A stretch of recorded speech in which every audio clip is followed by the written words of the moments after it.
Second match, which is going to be Maenad Ryders versus the Lightlings. The map is Duel at Dawn, a closer range map that dominates a lot of the map with heavy wreckage of a battleship, ribs, and the remainder of a Leviathan. Now, it's kind of funny. You have a Leviathan and a battleship in the same area in a desert, so it's kind of questioning what happened here lore-wise. Anyways, here for the red team, we have the Ouroboros.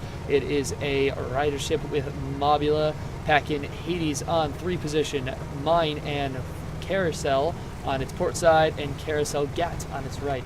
Ship number 2 is the Liberator Zone. It's a galleon packing flak and lumber with Hades on its port side, a flare on the back, and Huacha lumber on its starboard side. Logic, go ahead for the blue team. Alright, on the blue team, the first ship for the blue team is the June Kier, piloted by Solidus Bucket. It is a junker with a triple Artemis, 2 Artemises on the left, 1 Artemis on the front, and meta on the right side. Pretty standard, except for the triple Artemis. And also for the blue team, we have the Der Knicker, which is getting torn up by the Mobula. It's a goldfish that I don't know what it was. It's piloted by Sir Stefan, and it's a carrowfish. I don't know what else is on it because it's dead. Yeah, that's right. The red team did make very quick work there of the first blue ship to poke his nose out, trying to get a couple spots there. The June Care was nowhere near to support, however, about to get spotted from flare from the galleon. Ouroboros laying out a little bit of Banshee fire in the June Care's direction. Return Artemis fire, getting a couple weapon disables. 1 Artemis down, or 1 Artemis light carousel there. The Ouroboros Riders, or the Maenad Riders, whatever team this is, they're running an interesting strat. This is something that the Praetorians, the old SPQR team, used to do. They would run sniper ships on close-range maps like this, specifically Dunes, or specifically Duel at Dawn, which is this map. It's really difficult to counter because you instinctively bring brawl ships, although June Kerr here has triple Artemis, which is useful, especially against Galleon. But the Blenderfish, like we saw there, is having a hard time getting close because it just keeps getting pelted and pelted by balloon poppers and the fire from the Banshees and the Hades and the armor break from the Hades, and it's super dangerous. You gotta use stealth pretty effectively, and that's hard with the prevalence of flares, especially in a Galleon. A Galleon's the safest ship to bring a flare on because you just stick it on the back and not lose anything major. Exactly. I mean, just taking a look at the map right here, Liberator Zone and Ouroboros have backed themselves into the northern west side of the map. These guys are very protected in terms of space. They have about 2 kilometers between any hard cover that the blue team could use to get close. So Der Knicker, which requires to get in very, very, very close range for that carry need to be effective, is definitely outranged here, like 2 to 1 between these 2 ships. Yeah. June Care is going to have to lay down some very accurate Artemis fire, though I don't think 3 Artemises, 3 Artemises? Sure. The 3 Artemi rocket launchers to trade fire to 2 ships while giving cover to a Blenderfish. Yeah, it's hard. They're flying these clouds very effectively. It looks like the Liberator Zone is trying to negate their cover, which is pretty good. Yeah, they need more disables than they're getting. Oh, this is maybe going to be kind of bad. Although, no, Der Knicker is moving in. Also, I think it's only 1 kilometer. The map squares changed, so I think each is 500 meters, if I remember. Change. Looks like Der Knicker going to use a little bit of time to move up on the Ouroboros. Balloon pop coming out from a carronade there. Ouroboros is very close range. Yeah, this isn't going to go well. Knock them out of range. Liberator Zone turning into arc a little bit with its starboard weapons while keeping fire on the June Care.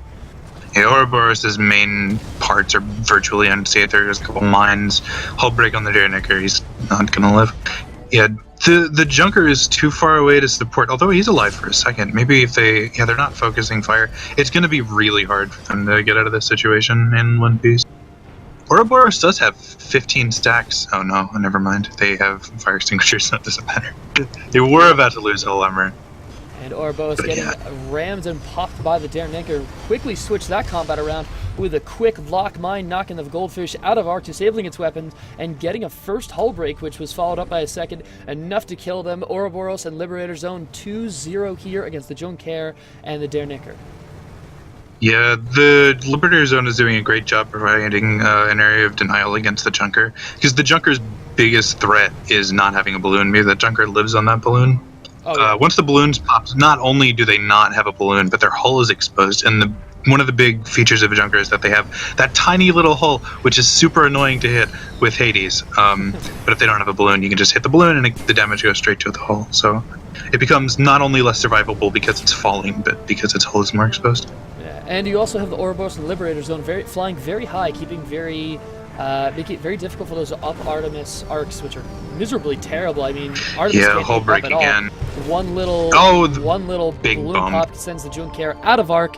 Junker very far backed up, and the Goldfish getting finished off very, very quickly to Hades and Lumberjack fire, bobbing out against the top of the ribs. Goldfish was popped and bumped the ribs and lost most of its hull armor. Yeah, this is tough. It's hard to run a brawl and a sniper ship together, especially against a combo like this. Mobula, as we can see, is still very strong. I think that changes to Mobula didn't really nerf it at all. They didn't change it at all. They changed some gun arcs, but it doesn't really affect anything major. The lower major. guns were rotated out 10 degrees, top deck guns out 5 degrees, which, in respect to it, it makes it so keeping straight on trifecta arcs is more difficult, which is the big strength of Mobula, having 3 firing weapons at a time, and very easy to keep them in arc too.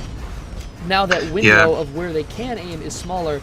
However, a good Mobula pilot always keeps pointing straight at them, so the arcs always overlap, even if there was just maybe 1 or 2 degrees. Not to mention a lot of the meta Mobula builds right now are long range, so that 1 degree actually gives you a very wide view of target. Yeah, it's hard, and the Junker is probably going to go down here taking a lot of fire. The Goldfish ally not anywhere to support. Oh, and now he's moving in. This is what we call a meat grind. That's not good. But yeah, the Mobula changes made Mobula a less effective brawl ship because some of the fun brawl builds are sort of harder to pull off. You can still pull off like a Gatling up top and then like a flak, some flaks on the bottom, but Gat flak isn't really optimal. Although it kind of is with the Logicalia changes, but yeah, it works. It's dirty. I tried it. It's really dirty. Like a lock light flak kills a Mobula, an exposed Mobula anyway, in 3 shots, and I think an exposed Galleon in 6. Well, here's the thing: the new Gat flak is better than the old old Gat mortar. Like it kills faster, even with Logicalia. Yeah, it kills faster. Really fast. Like if both these the heavy flak current patch, it still kills faster. It's disgusting. It's really gross. The heavy flak still kills slower than the lock light flak, which is hilarious. The old heavy flak might not have, but that's gone. So. Yeah, no, it's the heavy flak is. Everyone's like, oh, the heavy flak's been nerfed. I was using it yesterday. It was disgusting how many kills I was getting with it, because it's forgiving. The heavy flak is fun. That one shot with Logicalia, it's forgiving. Because how many times when you get a Logicalia hit do you actually need all 300% of the bonus there? By the way, quick kill there for the blue team, finishing off that Goldfish for red team victory, and that will send the Maenad Ryders to the semifinals to play the winner of Skyborn and whoever wins round 1, which I believe that's already been played. Or no, they're playing now, excuse me. Oh boy. But yeah, Sniper Mobula is still very obviously a thing. Not really much you can do against it. The gun changes don't change much because Sniper Mobs can still keep their guns trained pretty easily. I find as you can see there. Lumberjack to be very viable. It works well. Yeah, Lumberjack against the Mobula is good, but I mean it's still about just as good as it's always been.